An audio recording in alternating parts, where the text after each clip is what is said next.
Perkenalkan, nama saya Samuel Al-Ajmi, NIM 2009621, kelas PJKRD. Setiap manusia memiliki hak. Manusia adalah makhluk yang diciptakan oleh Tuhan Yang Maha Esa dengan segala kesempurnaannya. Salah satu kesempurnaan yang diberikan Tuhan Yang Maha Esa kepada manusia adalah akal dan pikiran, yang membedakannya dengan makhluk lain. Sejak diciptakan dan dilahirkan, manusia telah dianugerahi hak-hak yang melekat pada dirinya dan harus dihormati oleh manusia yang lainnya. Hak tersebut disebut juga dengan hak asasi manusia atau disebut dengan HAM. Upaya dan bentuk perlindungan HAM di Indonesia, salah satunya banyaknya kasus pelanggaran hak asasi manusia di Indonesia, menuntut dibentuknya Lembaga Perlindungan Hak Asasi Manusia dalam upaya menegakkan hak asasi manusia tersebut.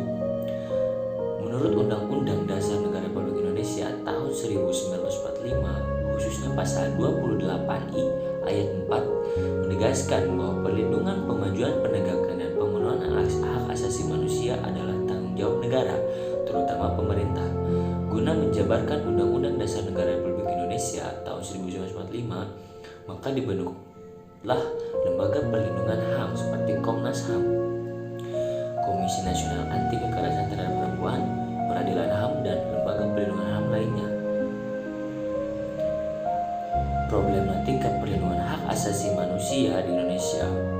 Meskipun pemerintah telah mengeluarkan peraturan perundang-undangan mengenai hak asasi manusia, misalnya pada pasal 28, pasal 28A, 28J pada tahun 2000 tentang pengadilan HAM memberikan aturan petunjuk yang tegas bagaimana negara wajib melindungi hak asasi manusia. Namun, pelanggaran HAM tetap saja terjadi, baik dilakukan oleh pemerintah maupun oleh masyarakat sendiri. Beragam bentuk problematika HAM yang terjadi, mulai dari pelanggaran hak, kejahatan kemanusiaan, sampai dengan pelanggaran HAM berat. Adanya peristiwa atau kasus-kasus pelanggaran HAM merupakan cerminan telah terjadi kelalaian atas pelaksanaan kewajiban hak asasi manusia. Faktor-faktor yang mempengaruhi penegakan HAM di Indonesia dalam kehidupan sehari-hari, kalian tentunya sering mendengar dan melihat peristiwa-peristiwa seperti pembunuhan, pemerkosaan, perampokan yang disertai pembunuhan, penyiksaan, dan sebagainya. Selain itu, mungkin saja kalian pernah melihat seorang pembantu rumah tangga yang dicaci maki oleh majikannya karena melakukan sebuah kesalahan, seorang siswa yang dihardik oleh teman-temannya, dan sebagainya.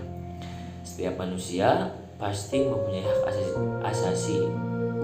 Pada dasarnya, upaya pemajuan, penghormatan, dan penegakan asasi manusia sering mengalami kendala-kendala dalam pelaksanaannya.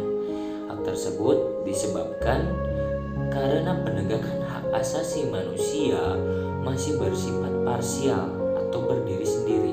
Untuk itu, dibutuhkan peran serta segenap komponen bangsa, yaitu masyarakat dan pemerintah. Diharapkan keduanya saling bekerja sama dan penegakan hak asasi manusia dapat berjalan dengan